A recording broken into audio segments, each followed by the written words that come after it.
बालक, ठाकुर जी का नाम ठाकुर जी ही है या कोई और भी है? जैसे मेरा नाम गोपाल भी है, लल्लो भी है।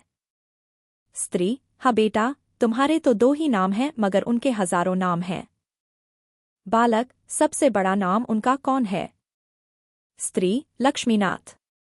अच्छा बेटा, अब तू जरा यहाँ बैठ, मैं नवीन की माँ के पास से जाके पीसने के लिए गेहूं ले आऊं, तब तेरे खाने पीने का भी बंदोबस्त करूं। आज तू पाठशाले मत जा, कल जायो। बालक, अच्छा माँ, तू जा, मैं यहाँ बैठा बैठा लिखूंगा पढ़ूंगा। मगर मुझे पानी पिलाती जा, कुछ तो पेट भर जाएगा।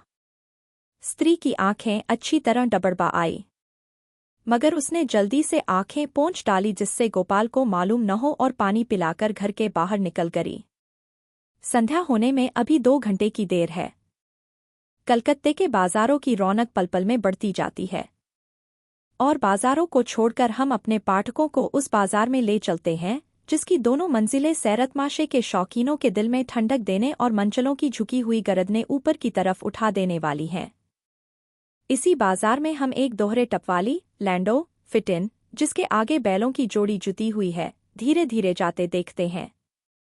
इस गाड़ी में एक अधेड़ उम्र का रईस बैठा हुआ है और उसके सामने की तरफ 2 आदमी जो उसके आश्रित होंगे भी बैठे कभी कभी कुछ बातें करते जाते हैं। रईस की निगाह दोनों तरफ की दुकानों और कोठों पर पड़कर उसके दिल में तरह तरह के भाव पैदा करते जाते थे।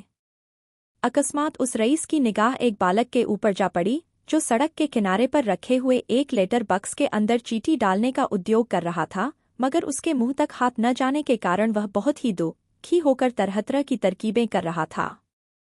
धीरे धीरे यह फिटिन भी उसके पास तक जा पहुंची और उस लड़के की सूरत शक्ल तथा इस समय की अवस्था पर रईस को बड़ी दया आई। उसने समझा कि यह गरीब लड़का जिसके बदन पर साबुत कपड़ा तक नहीं है शायद किसी दुकानदार का शागिर्द या नौकर है और उसी ने इस बेचारे को इसकी सामर्थ्य से बाहर काम करने की आज्ञा दी है और यह बेचारा डर के मारे अपना काम पूरा किए बिना यहाँ से टलना नहीं चाहता। रईस ने अपने एक मुसाहब को जो उसके सामने की तरफ बैठा हुआ था गाड़ी से नीचे उतरकर उस लड़के की कठिनाई को दूर करने का इशारा किया। गाड़ी खड़ी की गई और वह मुसाहब नीचे उतरकर लड़के के पास गया। बोला, ला तेरी चीठी मैं इस पंबे में डाल दूं। इसके जवाब में लड़के ने सलाम करके चीठी उसके हाथ में दे दी। मुसाहब की निगाह जब लिफाफे पर पड़ी तो चौंक पड़ा और वह लिफाफा रईस के पास नाम दिखाने के लिए ले आया। लड़के को यह बात कुछ बुरी मालूम हुई क्योंकि उसे अपनी चीठी के छिन जाने का भय हुआ। इसलिए वह भी उस मुसाहब के पीछे पीछे गाड़ी के पास तक चला आया और रोनी सूरत से उस रईस के मुंह की तरफ देखने लगा। उसकी इस अवस्था पर रईस का दिल और भी हिल गया। उसने लिफाफे पर एक नज़र डालने के बाद उस लड़के से कहा, डरो मत, हम तुम्हारी चीठी ले न लेंगे। इस पर पता ठीक ठीक नहीं लिखा है, इसी से यह आदमी मुझे दिखाने के लिए ले आया है। कहो तो मैं इस पर अंग्रेजी में पता लिख दूं जिसमें चीठी जल्द ठाकुर जी के पास पहुंच जाए। लड़के ने खुश होकर कहा, हाँ, लिख दीजिए। उस चीठी पर यह लिखा हुआ था, श्री ठाकुर जी महाराज लक्ष्मीनाथ के पास चीठी पहुंचे। स्थान, बैकुंठ। रईस ने अंग्रेजी में उस पर यह लिख दिया, प्रताप नारायण हैरिसन रोड, कलकत्ता। लड़का अंग्रेजी नहीं जानता था इसलिए वह इस बात को कुछ समझ न सका।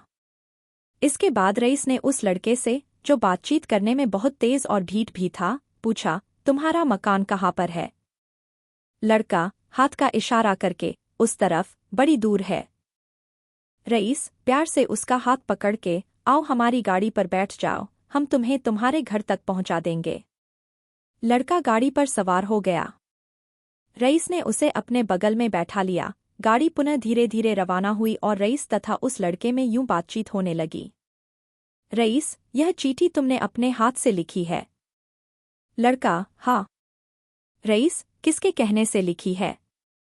लड़का, अपनी खुशी से। रईस, तुमने कैसे जाना कि ठाकुर जी किसी का नाम है? लड़का, मेरी माँ रोज उनकी पूजा किया करती है, उसी से मैंने सब कुछ पूछा था। रईस, तुम्हारी माँ ने तुम्हें धोखा दिया। लड़का, मेरी माँ कभी झूठ नहीं बोलती, सब कोई कहते हैं कि लल्लो की माँ झूठ नहीं बोलती। रईस, तो क्या यह चीठी तुमने अपनी माँ से छिपा के लिखी है? लड़का, हाँ, रोनी सूरत से, अगर मेरी माँ सुनेगी तो मुझे मारेगी। रईस, लड़के की पीठ पर हाथ फेर के, नहीं नहीं, तुम डरो मत। हम तुम्हारी माँ से यह हाल न कहेंगे। हमारा कोई आदमी भी ऐसा न करेगा। अच्छा, यह तो बताओ कि चीठी में तुमने क्या लिखा है।